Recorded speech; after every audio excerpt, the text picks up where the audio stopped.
morning, everyone. How's everybody doing today? My name is Jennifer Sells. I am located here in Denver, Colorado, and today we're going to jump right in and we're going to talk about current market factors, things that are going on that I'm seeing and I'm dealing with on a daily basis. And as we go through this today, I would love anyone and everyone to sort of jump in and have a good conversation about what they're feeling and what they're seeing out in the market. I see today we have Tiffany down in Florida. How are you doing, Tiffany? She's like, yeah. So, yeah, go ahead. What? The peachy. Beachy, huh? Okay, so anyways, moving right along, I have a lot to talk about actually today because it's been rather crazy in my market, and I'm running across a lot of scenarios that I haven't run across since, I don't know, 2005, 2006, 2007, 2008. And when I'm dealing with these things and I'm seeing them start coming back into the market, I feel like, I need to kind of share my views on it, and I need to maybe give you some advice or tell you how I work these things. So anyways, so if you're on this call right now, I'm assuming, I don't care where you are in this country, that you probably have elevated inventory, real estate inventory. Agree? Disagree? Do you have more on the market now or less on the market now? Tiffany says more. She's in Florida. Yes.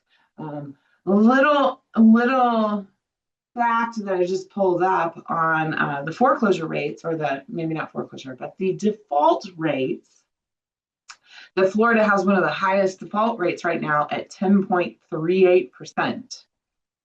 So if I'm getting that stat off of anything, I would say it's probably higher because it says that Colorado has one of the lower default rates right now, but I think that stat is going to change next month because I've been in so many listing appointments in the last 2 weeks that it's mind-blowing what's happening out there. So I want to start it off before I get totally into this subject. I want to start off with a little fact or tidbit that I say a lot in my listing appointments. And there was a newer agent out with me the other day, and it just sort of blew her mind. And it's something very, very, very simple. I had no idea that it would be mind-blowing to somebody. And it may not be mind-blowing to you at all. But when you are out and about and you're in a listing appointment, right?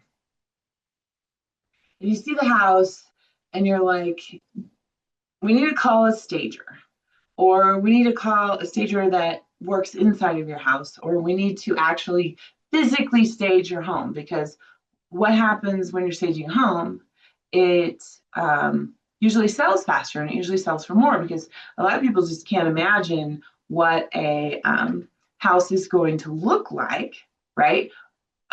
And a beautifully staged home, we all know, sells faster. So one of the things I always say when I'm dealing with this kind of stuff, when I'm in a listing appointment, is right now especially, everybody is sort of tight on money. They don't want to spend the extra money on staging. They're pinching us a little bit when it comes to compensation. So there's really not a lot of room to add staging to it.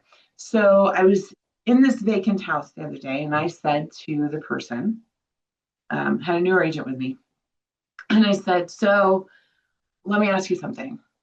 And they said, what? And I said, so we have 25 homes within 700 and 750 within half a mile radius. You think that's an elevated, amount of homes in a half mile radius between 700 and 750?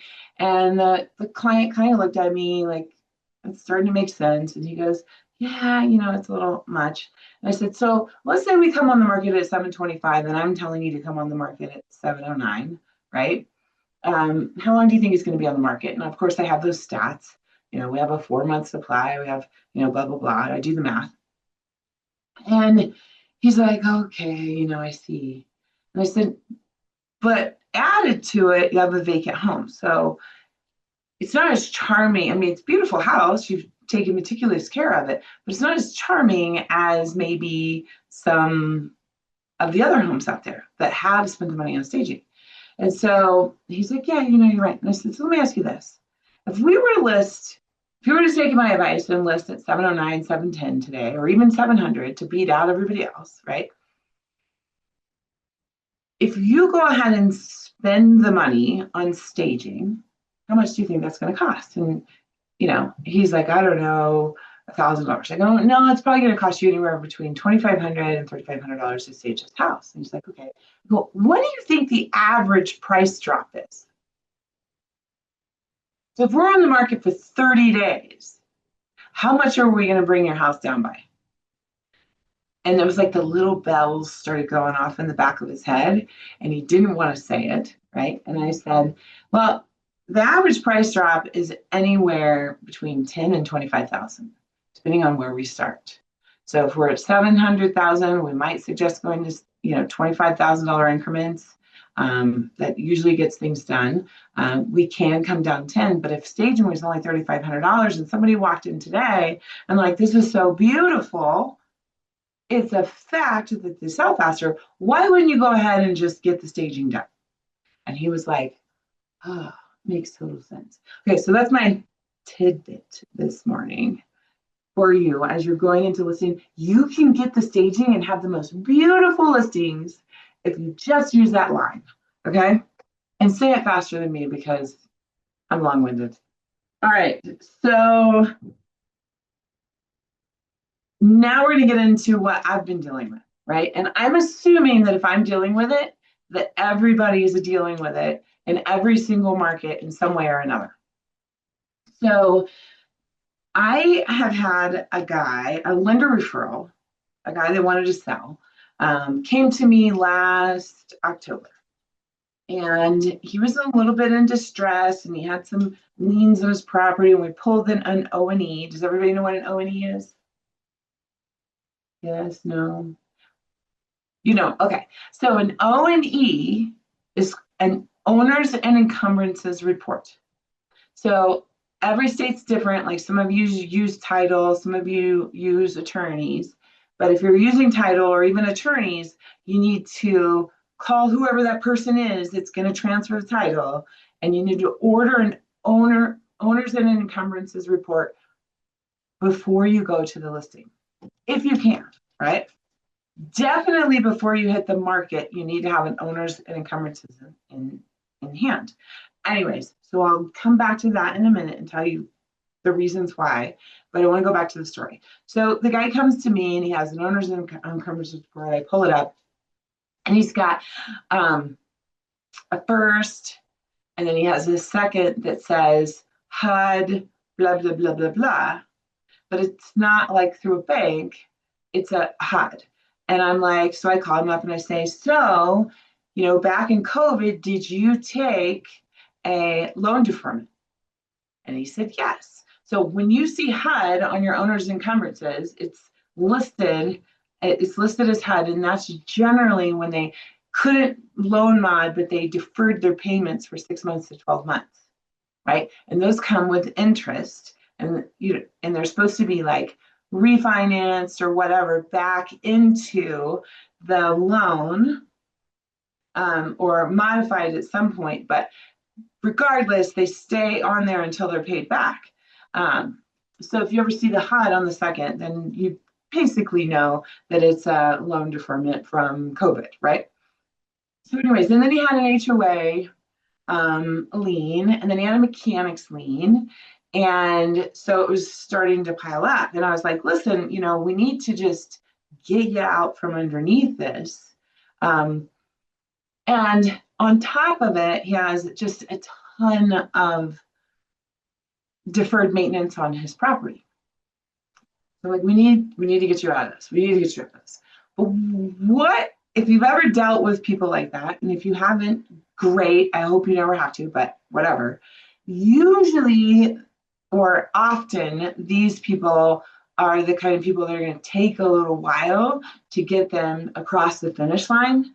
And sometimes it has to get all the way to the point of they get an NED notice, a notice of election and demand. Everybody know what that is? Yes, no, maybe. Notice of election and demand is what your client will get in the mail if the county or if the bank has filed a foreclosure. They will record it, they will send out the notices, and they will say your sale date is scheduled for, in this case, June 25th. And your intent to cure has to be filed by June 10th. Now, I don't want to go into like a 2-hour foreclosure class, right? But when you're pulling your O&Es, you're going to see what loans are there, right? And then if you're seeing all these loans and if you're seeing liens and you're seeing those kind of things, then I encourage you to jump onto your county and do a foreclosure search and make sure that they have not got a notice of election and demand. But if they do, now you have a completely different direction that you need to go, right? The days of looking for, the most or even an average sale price are gone, right? So because you're up against the time clock. And any seasoned agent in your market, when they start going through, if you were to put it on the market on the MLS, they're going to see that an NED was filed, because I always check it, right? And I suggest you check it because it changes the way you're going to negotiate, right? Also changes what kind of terms that you can offer. So in my case, I have this one guy, and it's been 8 months, and I've been calling him every month. What are we doing? When are we going to do this? Blah, blah, blah, blah, blah. Have you painted anything? Have you fixed any of the repairs? No, haven't had time. No, no, no, no, no. Right? So yesterday I was sitting down with my assistant and I pull it up, and we actually went to lunch, and we pull it up, and I'm like, whatever. And I said, I have a bad feeling. I have sixth sense in real estate, just so y'all know. And I go, I have a bad feeling about this. So I pulled it up. And what do you know? He had 2 notice of election and demands filed. And one was to foreclose on the 25th, and one was to actually they were both going to foreclose. So the first and the second have filed to foreclose June 25th or whatever day it is, right? And so I call him and I say, what are you doing? We have 3 weeks to sell your house now. And he's like, oh, no. I got that handled. We're gonna intend to cure. And I go, no, you're not. Because this time around, with your notice of election demand, blah, blah, blah, it's only like 60 days out. They've already done this 2 or 3 times and deferred it 2 or 3 times. So you can't defer anymore, at least here.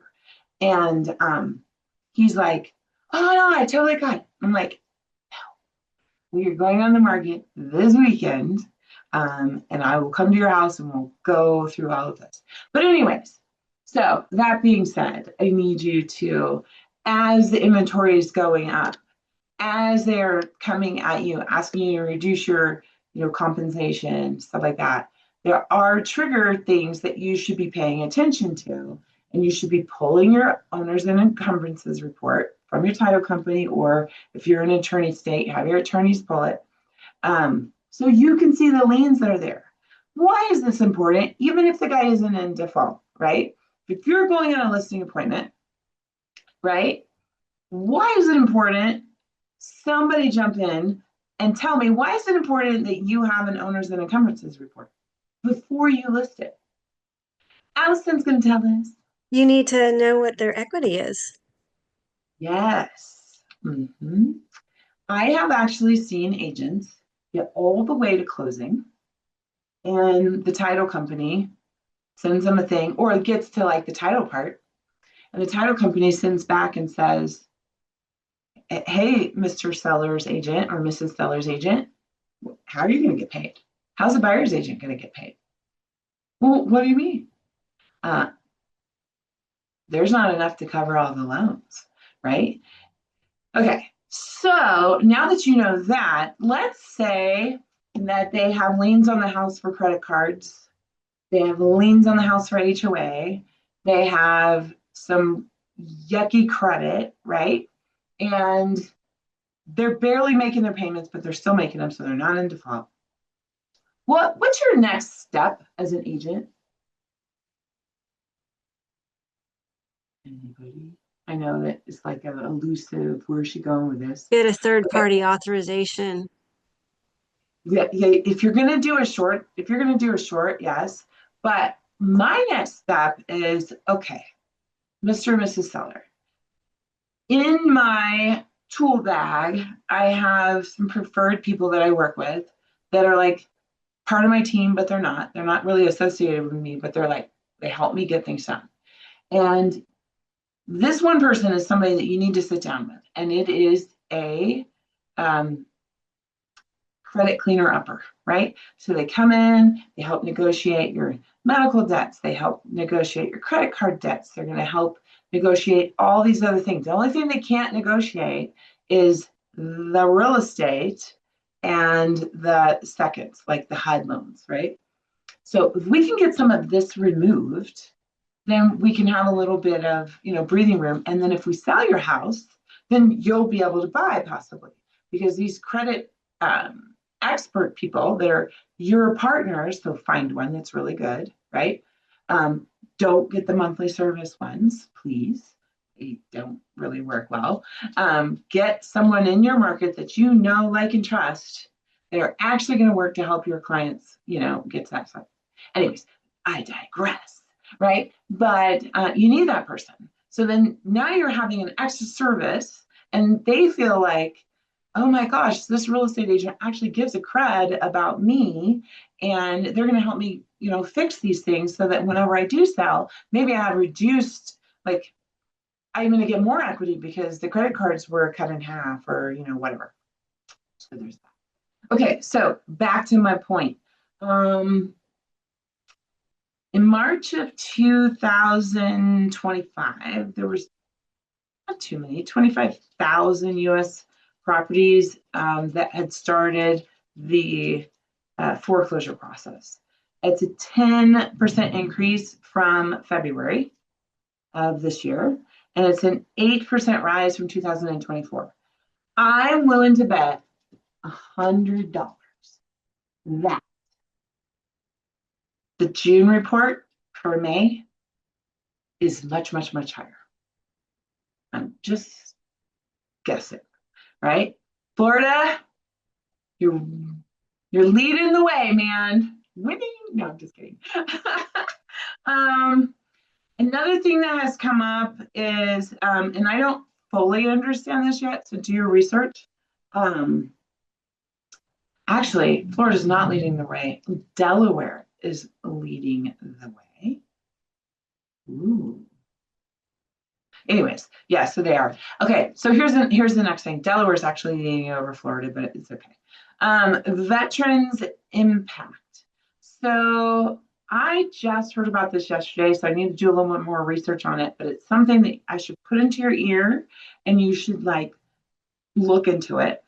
It's called the Veteran Impact. So the termination of the Veterans Affairs Servicing Program, VASP, is happening on May 1st, and it's placed approximately 60,000 veterans at increase of foreclosure.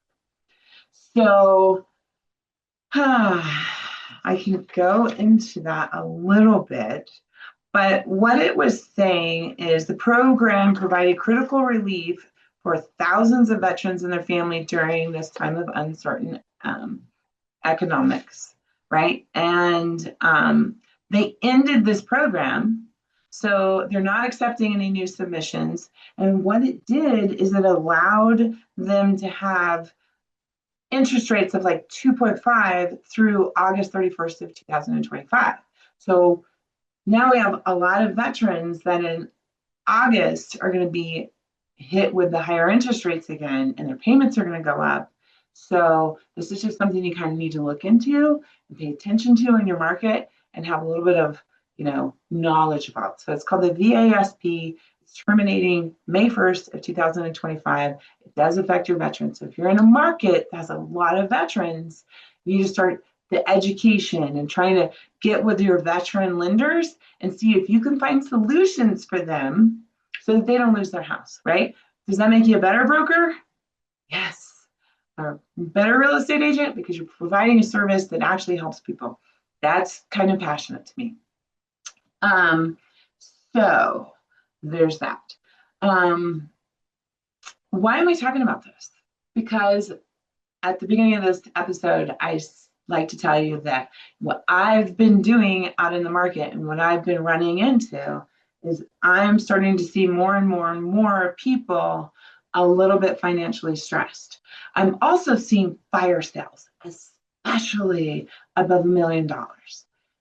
For example, I went on a listing appointment for $2.1 million last week, and somebody I know sells real estate as well. And I was pulling the comps. The lady purchased the house for $2,050,000 last July. And she wants to sell it now and move back to Arizona. And I came to her with stats and I said, hey, the assessor's office on the news today just put out a fact that said the assessments are down from last year 3%. So if you purchased it for like $2,050,000, the assessor's office is saying that it's probably only worth, 1.9, 1.95, whatever, 1.98. Okay. The assessment's office actually said it was worth less. Doesn't matter. But when I pulled the neighborhood, there was 3 houses that had been priced over $1 million that were now priced at 1.8, 1.7, 1.695. And I went to her and I'm like, listen, they're fire selling these houses and they're getting rid of them. And so you really need to consider that. You're probably not going to get the $2,050,000 that you put into it last year. You're probably going to have to be at like 1.9, 1.95 to sell it. And I happen to know that a house right down the street that's listed for 2.1 just went under contract for 1.895. Also, and a lot of this doesn't affect everybody, but I'm thinking it probably does nationwide. There's a little neighborhood called Castle Oaks here in Colorado, and there was a house that was valued at 1.9 million.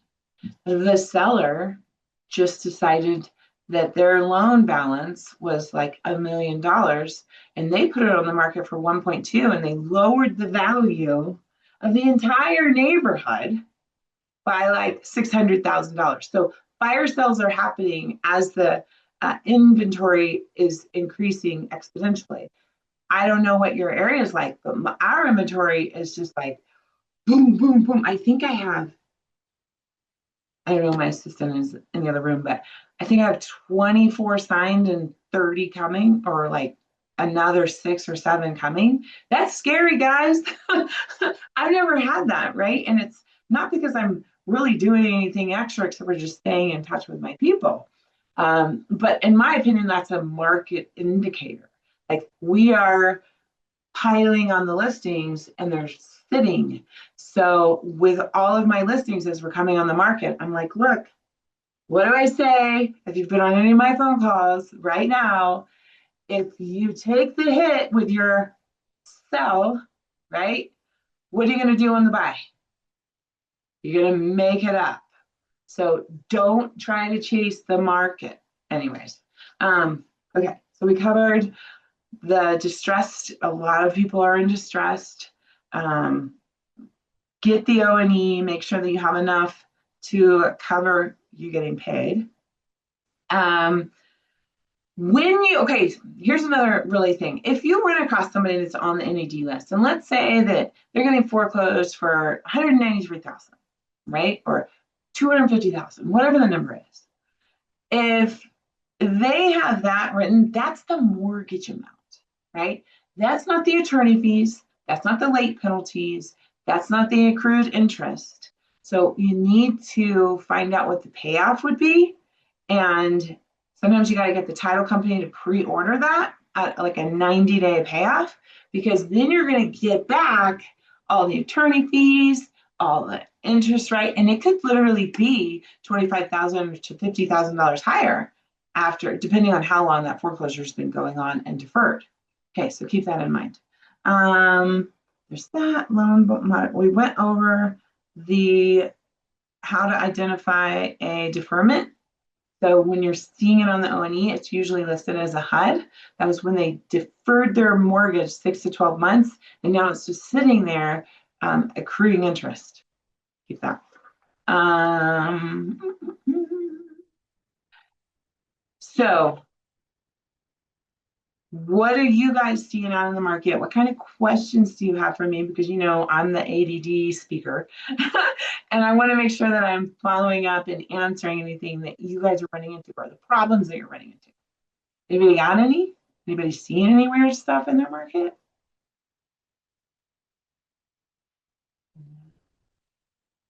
Okay. Tiffany, I'm surprised you didn't say anything because I'm watching Florida Every closely. every area of Florida is different too. So our area is like more of retirement stuff like that. So we have people who are wanting to sell, move back home, or be back where family is. So stuff's just sitting here because we didn't have the influx and taxes are up and insurance is up. And there's a lot of slashing going on, but stuff's just sitting there. I have one price so far below the market that I can't believe even an investor hasn't dropped on it yet. And it's just sitting there. There's so much for them to choose from that they're not, Uh, the buyer's like, and, well, let me look at some more. and another problem that I'm having is I don't know. I think things come in waves for me, and you'll see that like you get three Karens at one time or whatever. But the waves with me right now are people who have let their properties go. Like some of the things I've walked into lately, I've had to come home and I'm not a diva by any stretch, right? Like I'll get dirty, but I've had to come home and take showers immediately. So we're talking like it needs paint. There might be something on the walls that we don't really need to discuss in here. The floors have urine or they're just stress. Was in one yesterday, and there was all of that plus some other things. And they had ferret tubes, and I guess a ferret had died in the tube and they took their ferrets with them, but I guess one was still there. Anyways, then we're gonna go into it. But and then I walked down to the basement, and and we're in the middle of the country, like on 79 acres out in the middle of East, and so there's no reason for this, but the basement, somebody had broken in, there was gang signs everywhere. So I'm like, so what happens when you get a property like that, right? What are you gonna do? Are you gonna drop the price by $100,000 and just sell it? Maybe, right? Or what often happens is if you do that, you get, $100,000 less. Then they come in and they look at it, and even at $100,000 less than market, they say, oh, this house needs so much work. So one of the things I've implemented into my team right now, and I still find this scary, so really think about it before you do it, right? Is I have a GC, and we have basically a flip program. And if they don't have money, we have a private lender who charges them like $3,000 or $5,000 to carry it for 60 days. So we're talking like $20,000 or $25,000 to flip a house. So what we do is we come in and we pull out all the yucky carpets, pull out all the broken tiles, pull out all the damaged trim and the door frames, take all the door handles off, and we go and we spray it and we kills the floors. We put new trim up, we put door handles on, sometimes we put new counters in, and then we flip it, right? As fast as we possibly can. It's not my personal flip. I'm helping the consumer at the lowest possible rate just clean their house up so it can sell.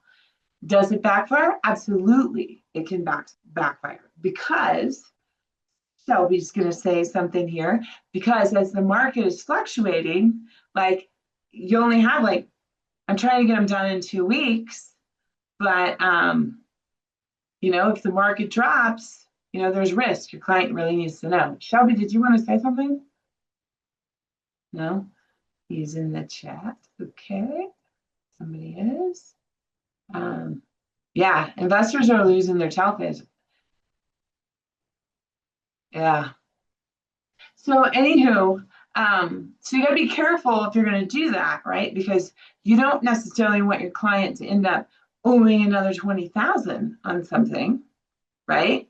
You need to make sure the margins are right, and they need to know, okay, if the market comes down another $20,000 and we spend $20,000, do you still have enough to cover it, right? But if you're listing your house in the current condition, your offers could literally be $100,000 less. So I'm actually dealing with like 4 properties right now. I'm actually seasoned agent, and I'm like, I don't know what to do with these properties. So yeah, it's a challenge. So yeah. Anything else? Anybody have any questions? Anybody else seeing like distressed properties, foreclosure properties? All right, any fire sales happening? If you're seeing fire sales, raise your hand. I'm seeing fire sales everywhere. Dumpster fire, meaning like they're just dropping them, Shelby, by like 500,000 or whatever. Hey, Jen. Yeah. I have a 3,500 square foot house, 4 bedrooms, 3 bath. It hadn't been updated since the 75, 78, somewhere in that area. Mm-hmm. And I know the larger houses do not get as much per square foot. So I'm trying to draw the line on where I improve. Do you have any comments to share? Yeah, I have 2 comments on that. Well, I don't know where you're priced in comparison to everybody else. I might take the other 3,500 square foot houses that are on the market within 2 miles and see what they are at and see if they are improved. And then I might take my client if they're in town, and I might say, hey, here's the competition. Let's go look at it. Put them in the car and take them, because there's nothing more real than seeing what somebody else can buy versus yours. Number one, that usually gets them to the reality the fastest. It's a little more work for us, but it does. Paint. Okay, so kitchens and baths, we all know, go the farthest, right? But paint, carpet, the low plastic things that go around your light switches, and trim go a million miles, right? And it doesn't take that much just to find a GC and say, hey, look, I'm going to try to give you more than one of these. We're going to constantly do these. Like right now, my contractor can't keep up. I think he has 6 going. I just need you to come in and spray everything this color, the base bar this, change out the carpets, and go. Sometimes we replace the countertops with like quartz if we can. And they do sell faster. Are they perfect? No. And also, is it vacant or is somebody living in it? It is one of my houses. It is vacant. I'm scraping popcorn.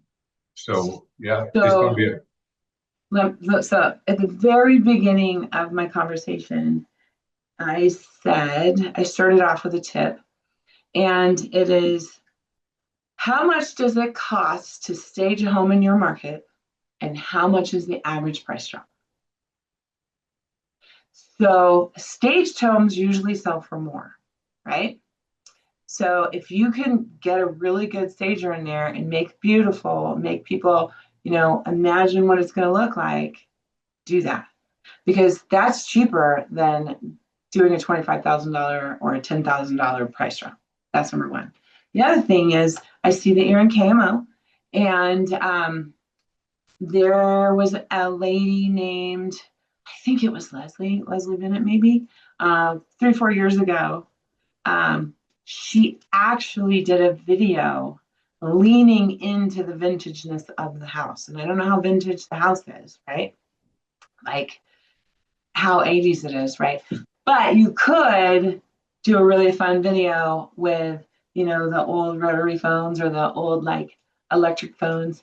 Hey, Susie, come over to the house today, or, something like 80s-ish, dressed up in 80s, and then just lean into that on a video, you know, instead of like hiding it, bring it to the forward, they say everything comes back in style, and then you got Cyndi Lauper going in the back, right?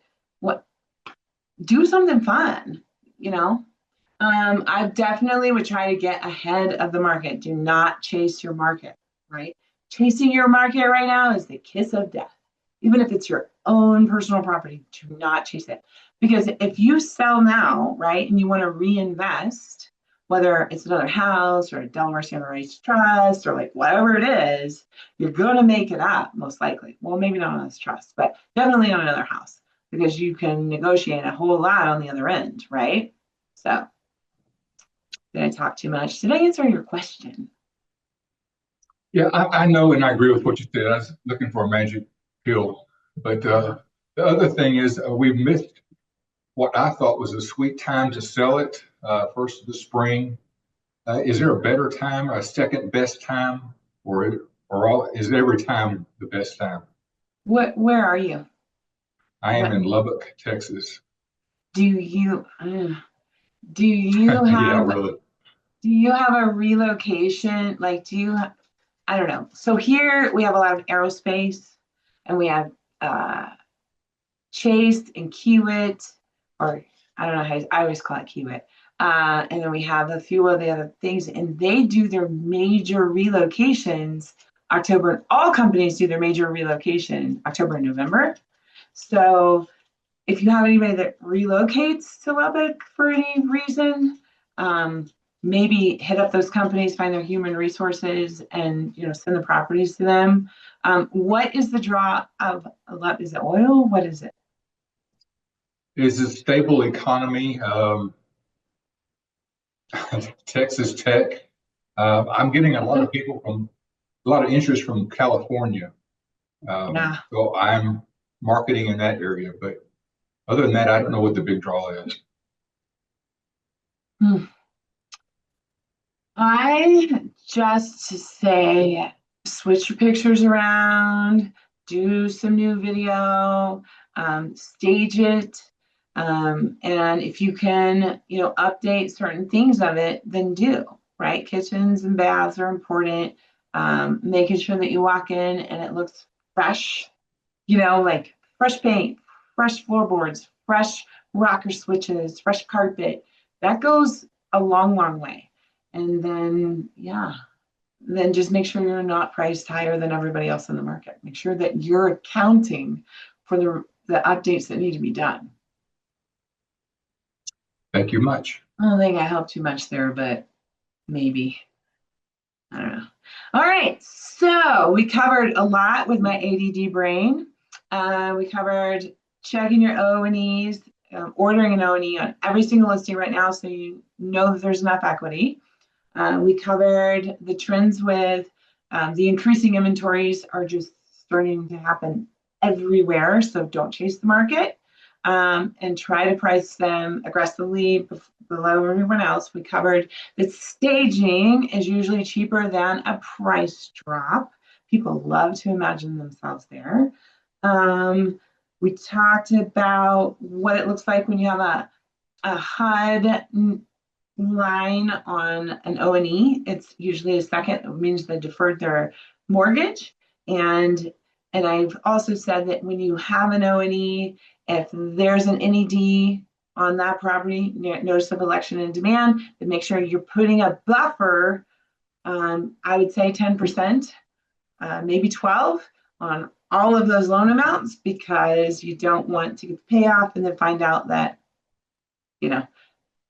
there's not enough to cover it. So there's that. I hope you guys are have an excellent day. My name is Jennifer Sells. That's my actual name. You can Google me, find me. You can always text me. Text is the easiest way. If you ever have any questions or you just want to run through a scenario, I'm here for you. So I hope you have a great day. I'll talk to you later. If you'd like more information or to get connected to the Agent Power Huddle, join our free Facebook group. This call was designed for the agents in our EXP organization, but open to any agent from any brokerage. If you're a guest and you're interested in learning more about EXP or our specific resources within the Agent Collective, reach out to the person who invited you to this call to get more info. Produced by the Agent Collective Media Network.